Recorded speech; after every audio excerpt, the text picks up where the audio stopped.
So if you were hoping to see Ilia Topuria back in the octagon in January or February, I've got some bad news. It looks like he won't be fighting on that first ever Paramount Plus show. And this isn't just a rumor, it's coming straight from a well-known Spanish journalist who is super close to Topuria's camp.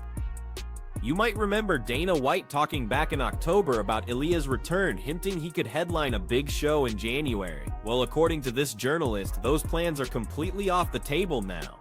It looks like Topuria won't be fighting until spring. Things have apparently changed a lot behind the scenes. And you know who's already jumping all over this news? Arman Tsarukyan. He's already calling Ilia out for being inactive, saying he's just holding the belt and planning to move first. Do you have any idea what's going on with him right now? He hasn't fought since June, and we don't know, Charles has fought. He's trying to find easy fight and to defend that belt and go up. And UFC trying to make him to be a superstar and defend the title, because right now he cannot go up to the 170 because he didn't defend the title. Why he gotta go 170? You gotta prove that you're real champion. On the other hand, when a legend like Khabib Nurmagomedov talks, the entire MMA world listens. And he just made a pretty shocking claim. The Eagle thinks Arman Tsarukyan is the best lightweight in the UFC right now. And get this, he doesn't see Ilia Topuria having a real chance against him. That's a huge statement. He breaks it down tactically, saying Arman is amazing at striking from a distance and controls the fight perfectly with his legs and movement. But here's the most important part of Khabib's analysis. He says Arman is now experienced enough and has so much tape to study on his opponents. He knows exactly what to expect from Topuria and exactly how to prepare for him, which makes him the most... Давай предположим, что все случилось, Tsarukyan с Topuria дерутся.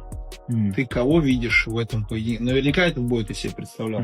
Ты кого видишь фаворитом в этом бою? Я не вижу шансов у Topuria. То есть ты считаешь, что Арман ударит, да? Тоже не дает. Арман слишком дистанционно дерется. С ударниками держит дистанцию хорошо, ногами лучше работает. И сейчас уже Арман слишком хорошо. У него есть материал, который он может посмотреть и хорошо изучить. Если 3 боя назад, если он с ним дрался, может, он не так опасался.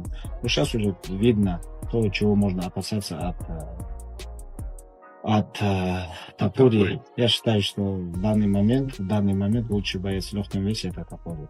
And that's not all. Khabib says Arman seamlessly blends his striking and wrestling. He can control anyone on the ground and uses those vicious elbows to do a ton of damage. At the same time, Khabib thinks Arman is now smart enough to avoid Topuria's biggest threat, those fight-ending power shots. He also made sure to point out Arman's size and pure physicality. For him, that combination of relentless pressure and top-tier grappling gives Arman a clear and undeniable advantage in that matchup.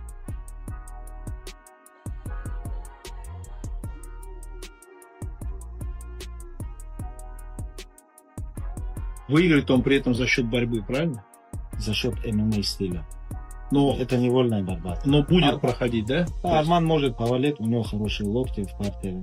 Очень хорошие локти. Они такие у него, хорошо заходят. Может бороться, разбаривать, спину забирать. А вот в эту опасную дистанцию с Topuria просто не зайдет. Не зайдет, слишком уже есть бои, он уже может посмотреть, изучить. Если в начале где-то они как-то дрались бы, может быть, у него был бы шанс. Я, например, 80/20, я вижу победителем Армана. Я считаю, что его борьба, его прессинг, его говорит, это тоже надо учитывать. Он выше него почти на 10 сантиметров, если не ошибаюсь. И он больше него весом, и в день боя он будет больше него. По всем параметрам я вижу, что, и, конечно, борьба, она всегда рулила. Now let's bring in Daniel Cormier, who dropped some fascinating inside info. He says the UFC was actually looking at booking a huge fight between Justin Gaethje and Paddy Pimblett, but in his opinion, the fight that really deserves to happen is Ilia Topuria versus Arman Tsarukyan. He thinks a win over a monster like Justin would put Paddy right in line for a title shot, no doubt, but he also feels Paddy still needs a little more time to grow in the octagon. He describes Paddy as a different kind of animal, but makes it clear Arman is just as savage and incredibly hard to deal with. For DC, the perfect fight is Arman versus Ilia. He points out their recent confrontations show there's real tension there, and the fight basically sells itself. While Arman has a real shot to win, Ilia can beat anyone. Plus, Islam Makhachev also... Вчера Арман Tsarukyan одержал уверенную победу. Впечатлил ли тебя Арман? Ну, я так и предполагал, что он выиграет, но не так доминирующе думал выиграет. Я думаю, Арман уже заявил, доказал, что он заслуживает титульный шанс и, наверное, будет драться за пояс. Daniel Cormier absolutely agrees with Islam on this. He picks Arman Tsarukyan as the true undisputed #1 contender to face Ilia Topuria. He thinks Paddy Pimblett is incredibly entertaining and has a bright future for sure. But he says the real elite guys in the division right now are Arman and Ilia, especially with Islam moving up to a different weight class. Cormier also thought it was a little strange that it was Paddy who got in the cage to confront Ilia right after he won the belt. He notes that beating Michael Chandler, while a big name, doesn't really earn you a title shot and made that call-out feel a... It's fun. I think Paddy Pimblett has a bright future in fighting, but I believe that the two best lightweights in the world, if Islam Makhachev is now the welterweight champion, it's Arman Tsarukyan and Ilia Topuria, bro, and that's not even in question anymore. I thought that Paddy Pimblett getting in the octagon after Ilia won the belt was... to me, it was a little bit odd because I didn't feel like him beating Michael Chandler should have warranted him being in that spot. I thought that the biggest issue would be trying to do away with the images of Paddy in the cage with Ilia after he became... When it comes to breaking down the biggest threats in the division, Daniel Cormier rates Arman Tsarukyan as the single most dangerous guy for Ilia Topuria. He specifically points to Arman's impressive size and strength for a lightweight, his high-level wrestling, his solid striking, and that suffocating control on the ground. Cormier believes this incredibly well-rounded skill set is exactly what makes him such a serious threat to the champ. Think about it this way, Arman is one of the very few fighters out there who can put on the same kind of relentless pressure that the former champion Islam... But then when you watch Arman Tsarukyan last weekend, bro, he's big, he's strong, he can really wrestle, he can strike, he can do just about everything, and his top control is what's a real issue. And I believe that's the problem. That's the scary thought for anyone that are Ilia Topuria fans. Because if there's anyone that could replicate that game of Makhachev, or at least to a degree... And it's not just former champions who feel this way. Renato Moicano believes Arman Tsarukyan is the fighter who should get the next title shot. He even admits he isn't a huge fan of Arman's personality, but he makes a great point about his record. He points out that his only real losses were a super close decision to Mateusz Gamrot, a fight a lot of people thought he won, and his UFC debut on short notice against the legend Islam Makhachev. Since then, Arman has put on nothing but strong, impressive performances, including that big win over Charles Oliveira. Moicano feels that when you look at the fight for the belt, Arman is very, he's very vocal about wanting to be next, to fight for the belt, to fight Ilia. Do you think he should be next? Hey, Ariel, you know me, I don't like Arman Tsarukyan that much, I don't have nothing against him, but to be honest, right now, he is the guy to fight for the belt. I think with the performance that he had, and if you watch his record on UFC, like he only lost to Gamrot, and that was a very hard fight. There was a split decision, if I remember. Maybe I'm mistaken, but there was a close fight, and then he lost to Makhachev on his debut, like with very short notice. So the guy against Joel Alvarez, he did a very good job, and now he beat Charles. Was a split decision too, but after that one, I think he's the #1 contender. I think he should be fighting for that. So if this fight does happen, Arman Tsarukyan already has his game plan ready. He plans to completely overwhelm Ilia Topuria and finish him by TKO. He's not looking to win on points. He wants to use relentless pressures, suffocating ground control, and sharp elbows to break Ilia down and force the referee to stop the fight. But here's the thing, Ilia Topuria seems completely uninterested in this fight. Instead, it sounds like he wants to move up to the 70-pound division to chase different challenges. Все видели, что ты сделал сейчас с Хукером, видели брутальный финиш с Дариушем из последнего. А ты вот мог бы вкратце описать, как бы ты хотел завершить? Топурию я бы хотел забить локтями, просто изрезать все лицо и закончить ТКО. Кстати, вот если говорить про лицо, ты видел Хукера лицо? Да, Сейчас просто вот сразу открыл, покажу. покажи. Жалко Хукера. Вот. Вот, еще вот другой глаз еще так же сделать Topuria, вообще будет бомба. This whole idea of Ilia Topuria moving up a division so soon isn't sitting well with a lot of people. Nazim Sadikov, for one, is strongly against it. He argues that winning the title once, with 0 defenses, just isn't enough to justify jumping to another weight class. He questions the whole logic behind wanting to go to 70, and then maybe even 185 after that. He emphasizes that a true champion should first prove they're dominant in their own division by defending the belt multiple times. Rushing off to another weight class right now just feels more like a publicity. But if you ask me, like, just logistically, I don't know, like, just defend. I feel like just solidify yourself at 155. Like, what is this one fight, no title defense, nothing, and then just go on to do other things. Like with that, it's like, okay, let's say he goes up to 170. Let's say he beats Islam. So what, we're doing 185 next? It's like let's get some defenses in there too. Let's be a dominant champ before we do something like go up. And like Islam, that guy is on a 15 fight win streak. That guy is finishing everybody, making black belts look easy. That makes sense to go up to 170. So like Ilia moving up to 170 now would be just like a freak show.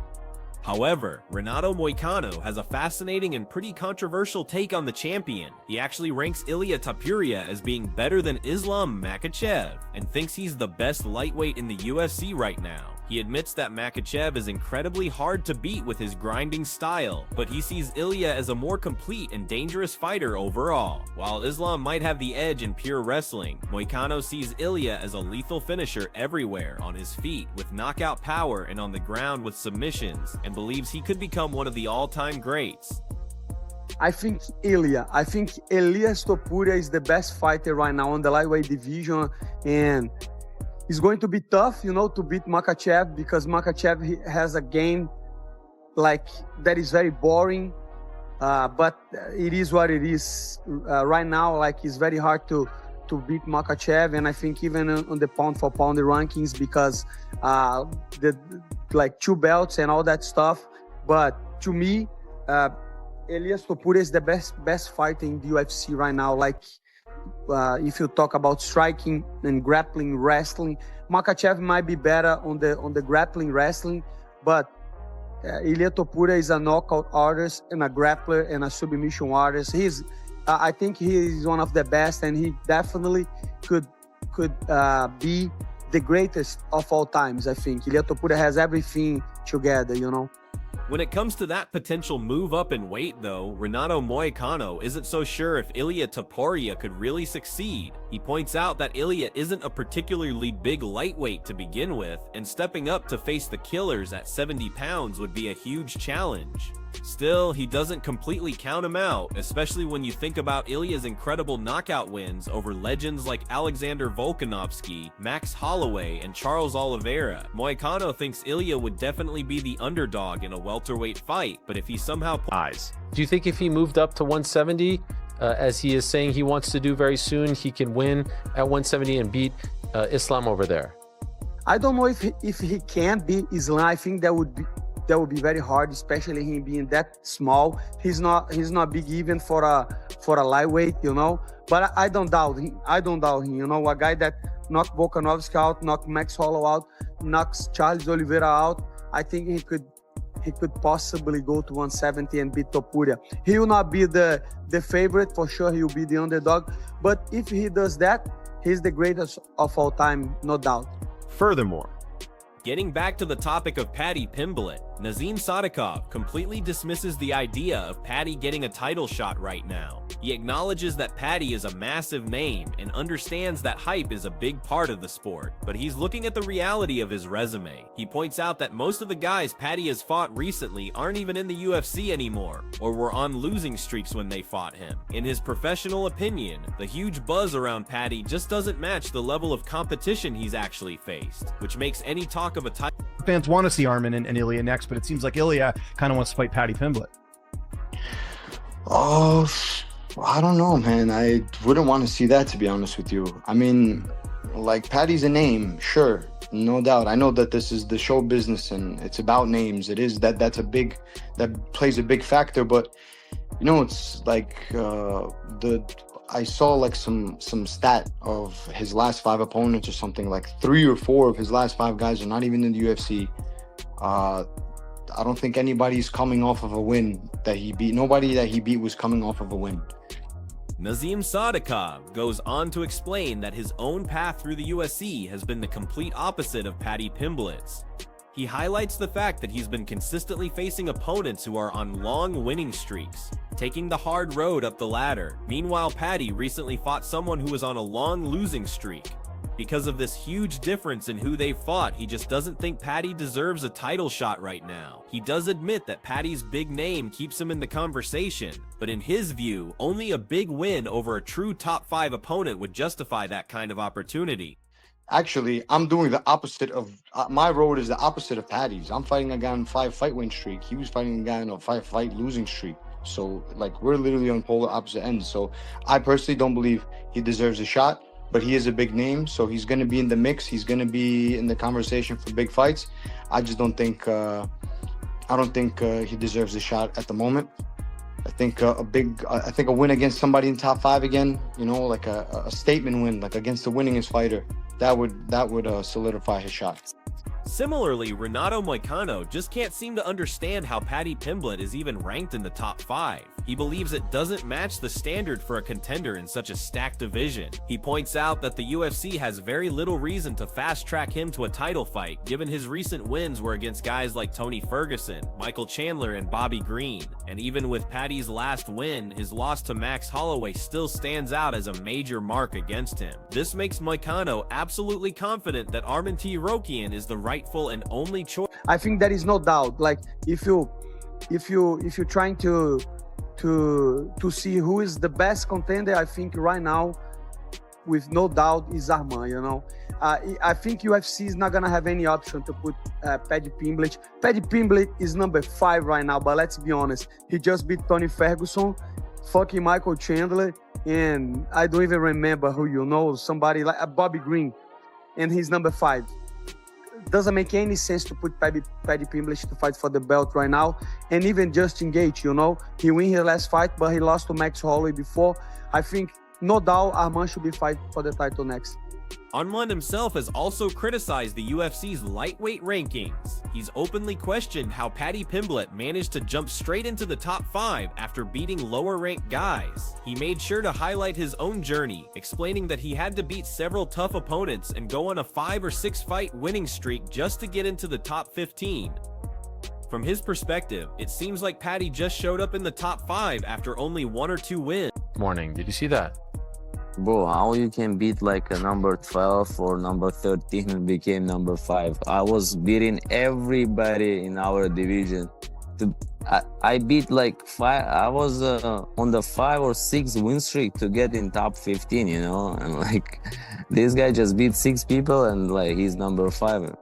Meanwhile, Arman Tsarukyan feels like the UFC is clearly favoring Paddy Pimblett. He believes he has genuinely earned his spot through hard work and tough fights. He points out that every time his ranking is questioned, he proves himself inside the cage, showing everyone that he's not just relying on hype. Arman highlights that he worked his way up from the very bottom, and now that he's the #1 contender again, the next logical step is a title shot. He basically says he's the real deal, not some fake ranking like Paddy, and that the UFC has no choice now but to give him the fight he's earned. Do you think you will be next for Ilia Topuria? Do you think you convinced the UFC to give you the next shot at him? It's 100% gotta be me. It's no way they can give Paddy Pimblett fight. Everybody gonna laugh at them because I'm #1 contender. I proved it again, and what do they want from me, you know? And I went there, performed, just destroyed Dan Hooker, and they want to put the guy who is fake making ranked. And that's all the drama and debate we have for today. We really hope you enjoyed this deep dive into the complicated lightweight title picture. So what are your thoughts? Who should Ilia Topuria defend his belt against next? Is Arman Tsarukyan the clear and rightful #1 contender, or does Paddy Pimblett's star power mean he deserves to be in that conversation? Share all your thoughts and predictions in the comments section down below, and don't forget to hit that like button and subscribe for more awesome MMA videos just like this one.